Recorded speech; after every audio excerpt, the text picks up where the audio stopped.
오늘은 피난처 되신 여호와 하나님이라는 제목으로 말씀을 전하겠습니다. 우리 성경을 보시면은 모두 66권이죠. 창세기부터 요한계시록까지. 그리고 이 장수로 하면은 1189장. 그리고 절수로 하면은 이 번역본마다 조금 차이가 있긴 합니다만은 31,173구절로 이렇게 이루어졌습니다. 그런데 이 1189장 가운데에 가장 짧은 절수를 가진 장을 꼽으라면은 바로 오늘 본문 전에 나오는 시편 117편입니다. 두 구절로 되어 있죠. 그러면은 이 가장 많은 절수를 가진 장을 꼽으라면은 바로 오늘 본문 다음에 나오는 시편 119편. 이게 몇 절까지 있습니까? 176절까지 있습니다. 그러면은 1189장 가운데에 가장 중간에 있는 장은 어디일까? 그게 바로 오늘 본문 시편 118편이라는 것이죠. 그럼 31,173구절 가운데에 가장 중앙에 있는 구절을 꼽으라면은 바로 오늘 본문에 나오는 8절의 말씀입니다. 8절. 뭡니까? 여호와께 피하는 것이 사람을 신뢰하는 것보다 나으며. 그러니까 성경의 가장 중앙에 있는 구절이 바로 이 8절의 말씀이라는 것이죠. 그래서 오늘 말씀의 제목이 뭡니까? 피난처 되신 여호와 하나님. 하나님은 우리의 피난처가 되신다는 것입니다. 하나님을 피난처로 삼으시는 모두가 되시길 주의 이름으로 축원합니다. 사람이 피난처가 아니고 돈이 피난처가 아니고 하나님이 피난처다, 그런 얘기죠. 그거를 다시 기억하라, 그런 얘기입니다. 이걸 잊어버릴 때가 많죠. 하나님을 피난처로 삼아서 인생 역전을 경험했던 대표적인 인물, 그게 바로 다윗입니다. 그래서 오늘 이 시편 118편의 저자는 바로 다윗이다. 본문에 뭐 나오는 건 아닙니다만은 그렇게 보는데 이견이 없다고 합니다. 다윗의 삶은 한마디로 말한다면은 하나님을 피난처로 삼은 삶이었다. 물론 이 다윗의 후반부에 그 살인을 저지르고 간음을 저지르지 않습니까? 그래서 결국 그 인생 후반부에는 그 회개하는 모습을 우리가 계속해서 볼 수 있습니다만은, 근데 이 회개라고 하는 것도 결국 하나님을 피난처로 삼았기 때문에 행할 수 있는 은혜라는 사실 잊지 말아야 된다는 것이죠. 피난처는 살기 위해서 가는 데가 아니에요. 회개는 뭡니까? 살기 위해서 하는 거다라는 것이죠. 회개할 때에 살게 되는 거예요. 회개하는 것이 바로 구원의 길이다라는 것이죠. 회개하지 않으면 죽는 거예요. 살기 위해서 우리는 회개해야 되는 겁니다. 다윗은 살기 위해서 회개했던 거예요. 하나님을 피난처로 삼기 위해서 우리는 회개의 자리로 나가야 된다, 그런 얘기죠. 다윗은 원래부터가 하나님을 피난처로 삼았던 그런 인물이었죠. 그런데 특별히 더욱더 하나님을 피난처로 삼게 된 계기가 있었죠. 그게 뭡니까? 바로 사울 왕의 핍박이었습니다. 죄도 없는 이 다윗, 백성들이 사울보다 이 다윗을 더 좋아하다 보니까 이 질투심 때문에, 시기심 때문에 이 사울이 다윗을 막 죽이려고 합니다. 그러니까 다윗이 10년 넘게 사울 왕에게 쫓겨다니는 가운데 더욱더 하나님을 의지하고 하나님을 피난처로 삼았던 것을 성경은 보여주고 있죠. 그런 의미에서 볼 때 이 핍박과 고난이 불행만은 아니라 결국 하나님의 은혜요, 하나님의 축복이라는 것을 우리가 알 수가 있다는 것입니다. 사울의 핍박이 없었으면 다윗이 그렇게 하나님을 피난처로 삼았겠습니까? 그렇게 되기는 힘들었을 것이다 라는 것이죠. 오늘 이 118편 가운데에 우리가 눈여겨볼 말씀 있죠. 22절부터 24절. 건축자가 버린 돌이 짐 모퉁이의 머릿돌이 되었다. 이는 여호와께서 행하신 것이요 우리 눈에 기인 바로다. 이 날은 여호와께서 정하신 것이라. 이 날에 우리가 즐거워하고 기뻐하리로다. 여기서 건축자가 버린 돌이 의미하는 게 뭐겠습니까? 다윗입니다. 다윗. 근데 원어 성경에 보면은 건축자가 아니라 건축자들로 나옵니다. 여러 명의 건축자들이 버렸다는 거예요. 집을 짓는데 돌을 이렇게 구하잖아요. 돌을 고르잖아요. 근데 한 사람의 건축자만 이거 필요 없다고 버린 것이 아니라 모든 여러 명의 건축자들이 이거 필요 없다고 다 버린 돌이 바로 건축자들의 버린 돌. 쓸모없는 돌이에요. 이건 뭐 여기도 쓸데가 없고 저기도 쓸데가 없고. 다윗의 삶이 그랬다는 것이죠. 어디에도 내놓을 수 없는, 왜냐? 쫓기는 몸이었으니까. 죄가 없었습니다마는 그 지명수배를 받아가지고 그냥 10년 넘게 쫓기는 인생이었으니 무슨 뭐 인생의 가치가 있었겠습니까? 얼마나 힘들었겠습니까? 그 건축자들이 버린 돌이 어떻게 됐다는 거예요? 진모퉁이의 머릿돌, 최고로 존귀한 돌이 되었다. 이런 걸 가르쳐서 우리는 인생 역전이라고 하지 않습니까? 인생 역전. 자, 그래서 이 도망자가 왕이 된 것에 대해서, 다윗이 왕이 됐잖아요. 그렇게 지명 쫓겨다니다가 왕이 됐으니 그렇게 고백할 수밖에 없죠. 이는 여호와께서 행하신 것이요, 정말로 이건 놀라운 일이다, 기이한 일이다. 이 날은 여호와께서 정하시고 이 날에 우리가 즐거워하고 기뻐하리로다. 그래서 오늘 우리가 읽은 본문 1절에도 그런 말씀 나오죠. 여호와께 감사하라. 그는 선하시며 그의 인자하심이 영원함이로다. 우리가 세상 말로 찐이라 그러죠. 찐, 진짜다 그런 얘기죠. 정말로 다윗은 감사하고 있어요. 하나님께 감사 안 드릴 수가 없죠. 죽을 고비를 얼마나 넘겼는데 이 왕이 됐으니, 그러니 고백하는 거예요. 하나님께 감사. 그는 선하시며 그의 인자하심이 영원함이로다. 영원하다는 얘기가 무슨 뜻입니까? 영원하다는 것이 아주 놀랍고 아주 너무나 풍성하고 너무나 크다, 이제 그런 뜻이 있겠죠. 하나님의 그 선하심, 하나님의 그 인자하심, 그것은 너무나 커가지고 이 말로 표현할 수 없다. 자, 그런 뜻이 있는데 우리 여기서 놓치지 말아야 될 중요한 의미가 있습니다. 그건 뭐냐? 예나 지금이나 동일한 것이 바로 하나님의 선하심이고 인자하심이다라는 것이죠.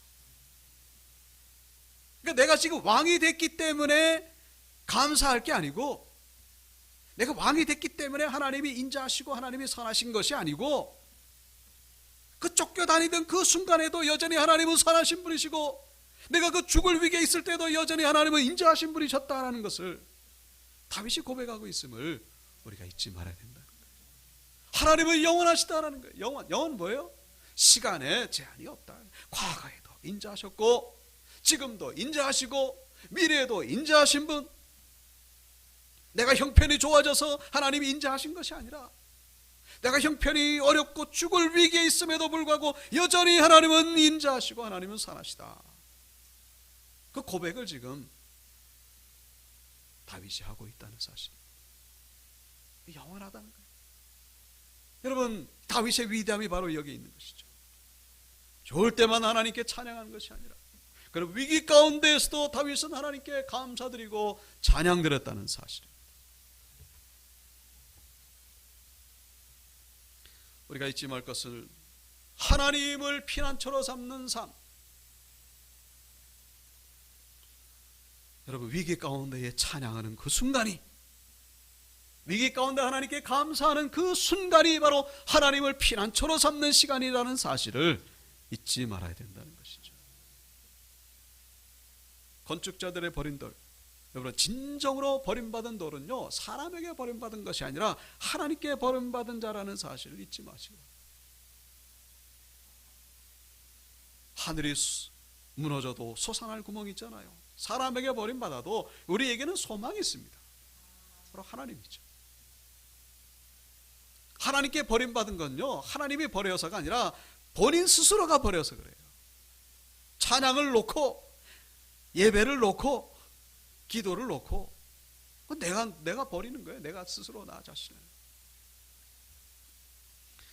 우리가 잊지 마실 것은 위기 가운데에 의지적으로 의도적으로 하나님 앞에 나와 기도하고 찬양하고 감사드려야 된다는 사실.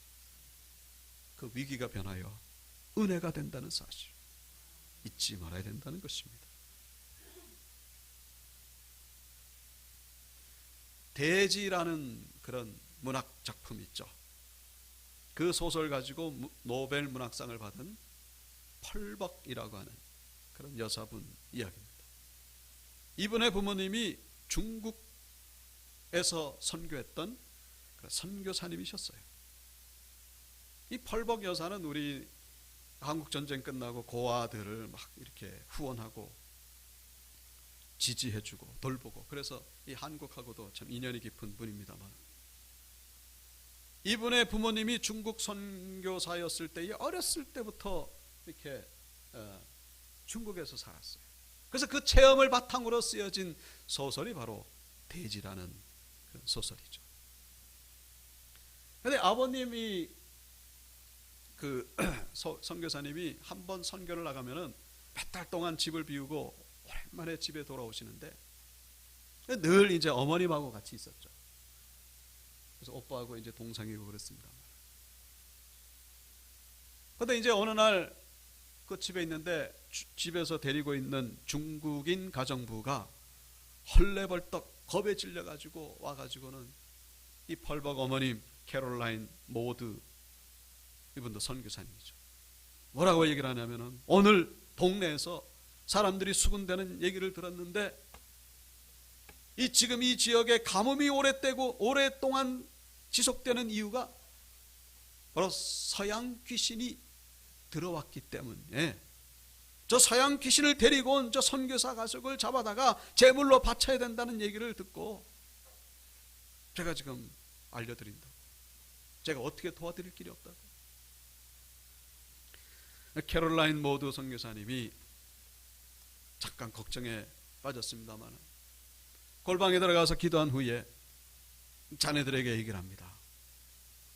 혹시 오늘 밤에 이 중국인들이 올지도 모르니까 이 거실에서 마음 놓고 평안하게 그렇게 놀아라.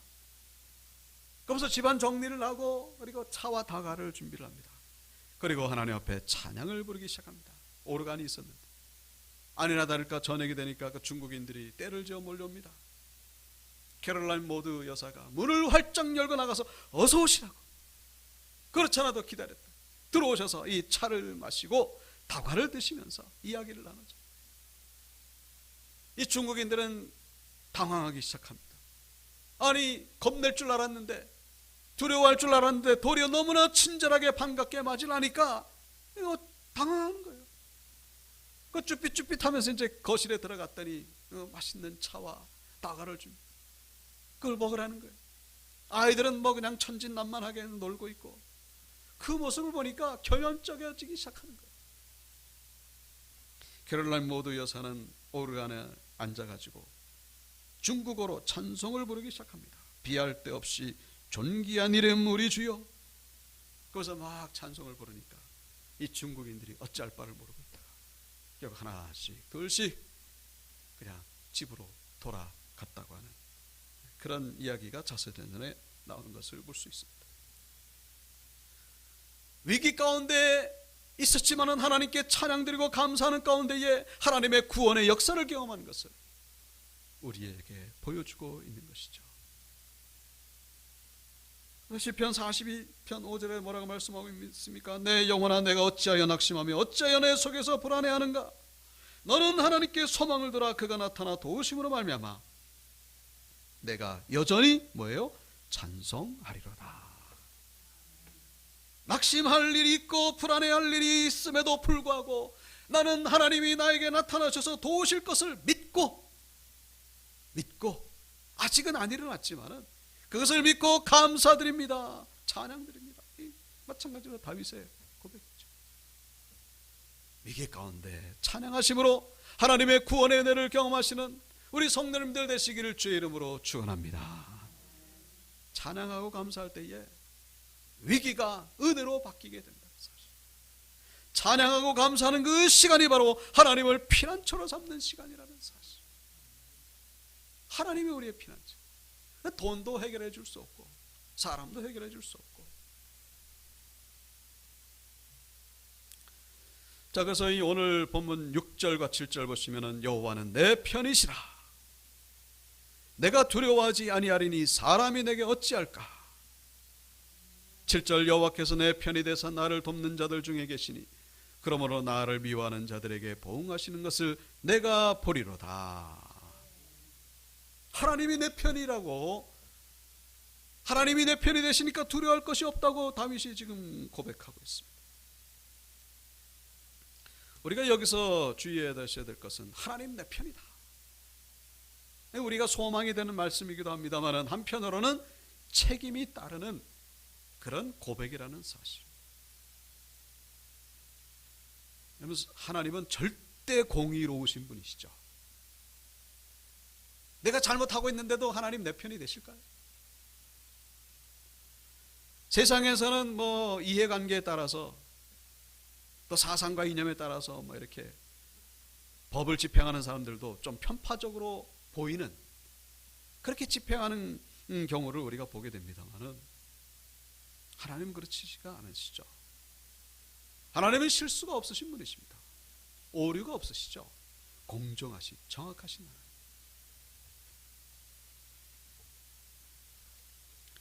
하나님이 내 편이시다라고 우리가 고백할 때에 우리가 먼저 기억해야 될 것은 우리가 먼저 하나님의 편이 되기를 힘써야 된다는 사실입니다. 우리가 먼저 하나님 편이 되어야 된다. 러시아 정교회의 총대주교 키릴이라고 하는 사람, 언젠가 한번 보여드린 적이 있습니다. 그분이 지금 그 푸틴의 그 우크라이나 침공에 대해서 아주 적극적으로 지지하면서 뭐라 그러냐면은 하나님은 우리 편이시고 이 전쟁은 성전이다. 그래서 얼마나 비난을 받고 있는지 모릅니다. 근데 여전히 그 입장을 버리지 않고 있어요. 그 최근에 유엔 조사 자료에 의하면은 우크라이나에서 이 사망한 민간인이 숫자만 해도 4,600명이 넘고 부상자만 5,000명이 넘는다고 합니다. 4,000명 넘게 그렇게 죽여놓고는 하나님이 우리 편이라고 하니 참 기가 막힐 일이죠. 종교와 사상을 다 떠나서 사람을 그렇게 죽여놓고 하나님이 우리 편이라고 그게 말이 되는 얘기입니까? 하나님 편이 되시겠습니까?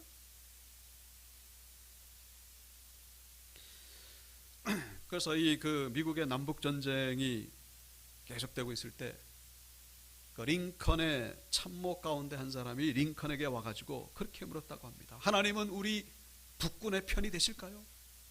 하나님이 정말로 우리 북군의 편이 되셔가지고 우리가 승리할까요? 그랬더니 링컨이 뭐라고 대답했다는 거죠?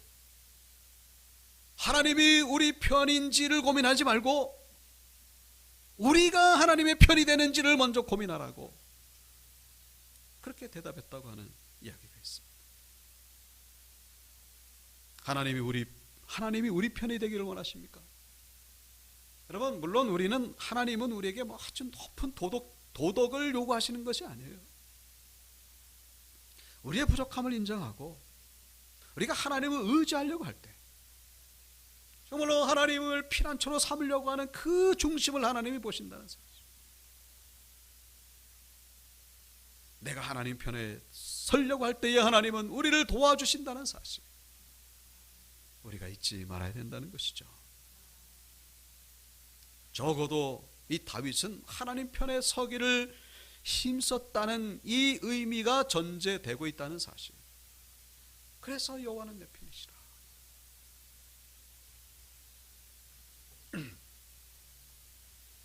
어제 우리 장로님들 기도하셨습니다마는 6.25 72주년 되는 날이었습니다.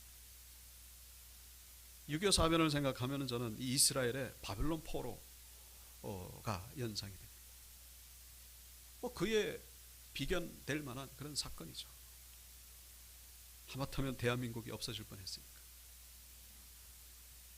이 위기의식이 점점 희미해지는 것 같아가지고 저는 참 안타까운 마음을 가지고 있습니다. 반공주의라고 그렇게 얘기를 하는데, 여러분 죽고 사는데 무슨 주의가, 무슨 그런 얘기는 의미가 없죠. 이스라엘의 그 600만 대학살 기념관에 거기에 문 앞에 그런 문패가 서 있습니다. 용서하되 잊지는 말아야 된다. 용서하되 잊지는 말아야 된다. 이 대한민국이 어떻게 세워졌는지, 이 역사를 잊어버리면요 미래가 없습니다. 정체성을 잃어버리는 거예요.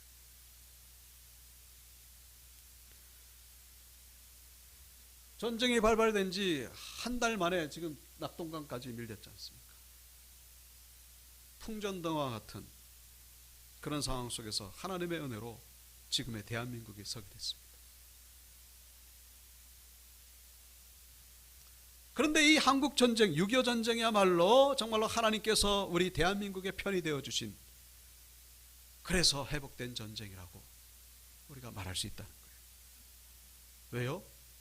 적어도 이 대한민국에는 그래도 하나님 편에 서는 자들이 있었기 때문에 하나님이 구원해 주셨다는 사실을 우리가 적어도 신앙인들이라면 잊지 말아야 된다는 거예요. 하나님이 도와주셨기 때문에. 하마터면 대한민국은 없을 뻔했습니다. 그걸 잊지 마세요. 그래서 우리는 하나님께 감사드려야 됩니다. 하마터면 6.25 때 일어난 여러 가지 기적들이 있습니다. 대표적인 기적 두 가지를 든다면은, 그때 당시 미국의 대통령이 트루만이었는데 신속한 미군의 참전이었죠. 두 번째가 바로 인천 상륙작전의 성공이었습니다. 이 두 가지 중에 하나라도, 그 외에도 여러 가지 기적이 있습니다만, 이 두 가지 중에 하나라도 실패했다면요, 지금 대한민국은요 이 존재하기가 어렵다는 사실, 부인하기가 어렵습니다. 근데 그 배후에 뭐가 있었다는 거예요? 하나님 편에 서는 자들이 있었다. 이거를 정치적으로 여러 가지 군사적으로 해석합니다만은, 우리 신앙인들은 적어도 영적으로 해석할 수 있어야죠. 기도하는 자들이 있었기 때문에. 에치슨이라고 하는 1950년, 그러니까 6.25 전쟁이 벌어진 그 해에 미국의 국방장관이 바로 에치슨이라는 사람입니다. 그런데 에치슨 이 사람이 라인을 그었어요. 이 지정학적으로. 그 에치슨 라인, 그렇게 들어보신 분도 계시겠습니다. 그 뭐냐면은, 그 에치슨 라인에 대한민국하고 대만은요 제외를 시켰어요. 쭉 여기까지만 미국이 보호한다, 그런 얘기예요. 그 이후에는 알아서 해라는 거죠. 왜냐하면 대한민국이나 대만은요 이 지정학적으로 별로 가치가 없어요. 전략적으로 가치가 없어요. 돌볼 가치가 없다, 그런 얘기죠. 일본까지만 이렇게 돌보겠다, 이제 그런 얘기. 그래서 미군이 많이 철수를 합니다. 그때가 1950년 1월달. 그러니까 김일성하고 스탈린이 이제 이 사실을 알게 되고, 그래서 6.25 전쟁을 일으켰다고 하는 많은 분들이 그렇게 얘기를 합니다. 거기 반박의 설명은 거의 없고, 에치슨 라인을 쫙 꺼버리니까 이 땅은 됐다, 마음 놓고 먹어도 된다. 자, 그런데 1950년 이제 6월 20일, 그러니까 에치슨 라인을 발표하고 나서 한 5개월 뒤에 전쟁이 터졌지 않습니까? 이 전쟁이 터졌다는 것을 이 트루먼 대통령이 듣자마자 바로 그냥 몇 시간 만에 미군 참전하기로 그렇게 결정을 내립니다. 자, 그래서 이 전쟁이 끝나고 나서 이제 3년 1개월 걸리죠. 6.25 전쟁이 3년 1개월. 1953년 7월 27일인가요? 네. 7월 27일. 네. 그때 끝나게 됩니다만은. 그래서 전쟁이 끝나고 나서 이 그 기자회견장에서 이제 트루먼 대통령에게 그런 질문을 합니다. 아니 에치슨 라인을 그렇게 그어놓고, 그러니까 대한민국 그렇게 별 가치 없다고 그렇게 딱 정해놓고, 전쟁이 터지자마자 그렇게 급하게 참전시킨 이유가 뭐냐고. 그렇게 이 기자가 물었더니 이 트루먼 대통령이 대답하는 대신에 손가락으로 하늘을 가리킵니다. 이게 뭐겠습니까? 하늘의 뜻이라는 거죠. 세상 말로 표현하면 하늘의 뜻이고, 우리 신앙인의 입장에서 하나님의 뜻이다. 근데 이제 이 트루먼이 그렇게 우연히 되어졌겠습니까? 이 트루먼에게 아주 결정적으로 영향력을 미친 두 사람이 있습니다. 그리 바로 이 빌리 그레함 목사님 아시죠? 그리고 또 한 분이 프레데릭 해리스 목사님. 빌리 그레함 목사님은 뭐 잘 아시겠습니다만은, 프레데릭 해리스 목사님 뭐냐면은 미국의 상원이 있고 하원이 있죠. 근데 그 상원의 원목 24년 동안 지내셨던 목사님이 바로 해리스 목사님. 그러니까 정치인들에게 아주 그냥 그 큰 영향력을 미쳤던 그런 분. 그런데 이 해리스 목사님하고 아주 가깝게 지냈던 분이 바로 이승만 대통령. 왜냐하면 이승만 대통령이 이 목사님 교회 교인이었거든요. 1939년부터 45년까지 그 미국에 있는 동안에 그 교인으로서 이제 그 전쟁이 일어나니까 두 발 벗고 나서는 거예요. 해리스 목사님 전쟁 끝나고 나서 그냥 그 교회에서 기도해주고 물심양면으로 도와주고. 특별히 이 빌리 그레함 목사님, 언젠가도 잠깐 말씀드린 것 같은데, 전쟁이 터지자마자 이 트루먼 대통령에게 빌리 그레함 목사님이 전보를 칩니다. 뭐라고 전보를 치냐면은 저런 얘기죠. 수백만 미국의 기독교도들은 국가가 위기에 처한 지금 대통령께 지혜를 주시리라고 하나님께 기도드립니다. 공산주의자들에게 지금 이 순간 맞서야 한다고 강력하게 주장하는 바입니다. 한국은 세계 어느 곳보다 기독교도 신자의 비율이 높은 나라입니다. 그들이 공산주의자들에 의해 쓰러지도록 허락할 수는 없는 일일 것입니다. 그 외에 이 뭡니까? 미국의 기독교인들이 참 얼마나 음으로 양으로 기도를 하고 대통령에게 영향을 줬는지. 그 모든 것들이 모아져 가지고 급하게 미군이 참전하고 유엔이 참전하고, 이 한국 전쟁은 기네스북에 올랐습니다. 어떤 내용이냐면은 단일 전쟁에서 단일 연합군에 가장 많은 이 나라가 참전한 그런 전쟁. 우리나라 전쟁에 참여한 나라들이 70개국입니다. 다 전투에 참여한 건 아니고 뭐 의료 지원, 물적 지원 뭐 이런 거 다 합해서 70. 그런 전쟁이 없었다. 기네스북에 올라와 있어요. 여러분, 그때 당시 대한민국이 어디 있는지 아는 나라가 있겠습니까? 미국 사람도 대한민국이 어딘지 몰라요. 그게 뭐 사람 이름인지 뭐 나라 이름인지 아는 사람도 없는 그때에 이것이야말로 하나님의 은혜 아니고 무엇이겠는가 하는 것이죠. 기도하는 사람들이 있었기 때문에라는 사실. 아까 전에 보여드린 대로 한 달 만에 이 낙동강 밑으로 밀렸죠. 그러니까 부산은요 피난민들로 북새통이 됐어요. 부산에서 이 교회들이 뭘 하고 있었겠습니까? 당연히 하나님 앞에 기도했죠. 구국기도에. 부산의 중앙교회, 항석교회, 광복교회, 그리고 경남 도청, 부산 구덕운동장, 해운대 백사장 여러 군데 모여가지고 위기 가운데 처한 이 나라를 구하기 위해 가지고 구국기도를 하는데, 특별히 초량교회, 부산에서 가장 오래된 교회입니다.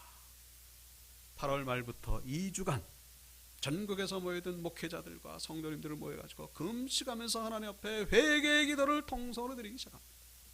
이 나라를 구해드려. 그렇잖아요. 지금 낙동강까지 몰렸으니 이건 뭐 여기 이 전쟁에서 패하면 그냥 뭐 넘어가는 거죠. 뭐. 지금 대한민국 없습니다. 그래서 이 2주간의 기도가 9월 15일 날 끝납니다. 근데 9월 15일 날 귀를 의심할 만한 그런 소식이 들려오죠. 그게 뭐라고요? 우리 인천 상륙작전의 성공을 알리는 그런 소식을 듣게 되었다는 사실. 그 뭐 영화로도 나왔습니다만은 그 성공 가능성이 뭐 5,000분의 1 정도로 그렇게 희박한 그게 바로 상륙작전이었죠. 근데 그걸 성공했죠. 만약에 성공하지 못했다면요, 참 상상하기도 힘든, 상상하고 싶지 않은 이 모든 것들이 어떻게 됐다는 거예요? 하나님이 우리 편이 되어 주셨기 때문에. 하나님이 우리 편이 되어 주신 이유는 뭡니까? 바로 적어도 하나님 앞에 기도드리는 사람, 하나님 편에 선자들이 있었기 때문이라는 사실. 이 대한민국이 지금 여러분 아시겠습니다만 21일 날 뭘 발사했죠? 누리호 인공위성. 세계의 7번째 우주 강국이 됐죠. 우주선을, 우주 그 인공위성을 쏘아 올린 7번째 나라입니다. 전쟁이 끝난 지 69년째에 인공위성을 쏘아 올린 나라. 어떤 나라가 이런 기적을 체험했겠는가? 독일도 그때 당시 패전국이고 일본도 패전국입니다만은 독일은요, 이 미국이 소련을 견제하기 위해서 마샬 플랜 그래가지고 독일에다가 엄청나게 쏟아붓습니다. 경제적으로 독일을 강국시켜가지고 소련을 견제하기 위해서. 일본 같은 경우는요, 2차 세계대전 이전에 이미 세계 2, 3위였어요. 경제대국이었습니다. 일본이. 항공모함이 있었잖아요. 그 일본은요, 피해가 별로 없었죠. 그리고 또 이 일본은 이 한국 전쟁 때문에 아주 그냥 전쟁 특수를 경험해가지고 저렇게 잘 삽니다. 그런데 이 한국은 뭡니까? 완전히 잿더미 위에, 세상 말로 거지 같은 나라가, 거지 같은 나라가 지금 우주 7번째 강국이 됐다는 거예요. 역사 이래 이런 경우를 찾아볼 수가 없다는 것이죠. 이게 다 어떻게 가능한 겁니까? 이게 우연이 되었다고 생각하시는데, 이게 뭐 우리 한민족이 뭐 대단했다고 해서 생각하시는데, 여러분 적어도 우리 신앙인들이라면은 이 모든 것이 하나님의 은혜로 말미암았다는 사실을 잊어서는 안 된다는 것이죠. 그래서 아까 전에 우리가 봤던 그 말씀 22절 뭡니까? 건축자가 버린 돌이 진모퉁이의 머릿돌이 되었다. 여러분 다윗만 건축자의 버린 돌입니까? 아니요. 대한민국도 그랬어요. 그때 당시에. 건축자들이 버린 돌. 저 아시아 변방에 있어가지고 정말로 거지 같은 나라가 진모퉁이의 머릿돌로 우뚝 서게 된 거. 이게 뭐예요? 여호와께서 행하신 것이고 우리 눈에 기이한 바로다. 문제는 뭐예요? 하나님 편의 선자들이 적어질수록, 사라질수록 이 모든 것들은 물거품이 될 수 있다는 사실을 우리가 잊지 말아야 된다는 것이죠. 애국이 다른 겁니까? 기도하는 거예요. 우리가 예배 자리에 바로 서는 것입니다. 우리 교회가 바로 설 때에 이 나라가 바로 설 수 있게 된다는 사실. 여러분 정치인들은 다 거기에요. 뭐 잘해봐야 얼마나 잘하고 못해봐야 얼마나 못합니까? 사람이 다 그렇죠. 다 죄인인데. 우리 성도들이, 신앙인들이 기도로 바로 서고 예배로 바로 설 때에 이 가정이 바로 서게 되고 교회가 바로 서고 이 나라가 바로 서게 된다는 사실. 우크라이나 볼 때마다 안타까운 거는요, 그 정교회 신자가 70%예요. 정교회는요 카톨릭하고 비슷해요. 기독교 신자는 2%밖에 안 돼요. 그러니 무슨 뭐 성경을 알고 하나님을 제대로 아는 사람이 얼마나 있겠는가? 대한민국처럼 목숨을 걸고 사람들이 찾아보기가 어렵다는 거예요. 그래서 이렇게 계속 지금 어려움 속에 있죠. 한국 전쟁하고 비교되는 것이 베트남 전쟁입니다. 베트남 전쟁은요, 남베트남, 북베트남이잖아요. 남베트남은요, 북베트남에 비해서 전력적으로 아주 월등하게 우세한 상황 속에서 쳤어요. 그래서 공산국가가 됐지 않습니까? 마찬가지로 하나님 편에 서 있는 자들이 적었기 때문이라는 사실. 여러 가지로 해석할 수 있겠습니다만 우리 신앙인들은 영적인 눈으로 바라봐야 된다는 사실. 우리가 하나님 앞에 바로 설 때에 우리 가정이 서게 되는 것이고 교회가 바로 서게 되는 것이고 이 나라가 바로 서게 된다는 사실 우리가 잊지 말아야 된다는 것이죠. 말씀을 마치겠습니다. 하나님은 우리의 유일한 피난처가 되십니다. 그냥 피난처가 아니고 무슨요? 유일한 피난처가 된다는 사실. 하나님만 나의 피난처가 되십니다. 사람도 다 중요하고 돈도 다 중요하지만 하나님이 정말로 우리의 유일한 피난처가 되십니다. 하나님을 피난처로 삼으실 때에 이 다윗이 경험했던 은혜를 통일하게 경험하게 된다는 사실을 기억하시고 하나님 편에 서기를 힘써서 우리 가정과 교회와 이 나라를 바로 세우시는 우리 믿음의 일꾼들 다 되시기를 주님의 이름으로 축원합니다.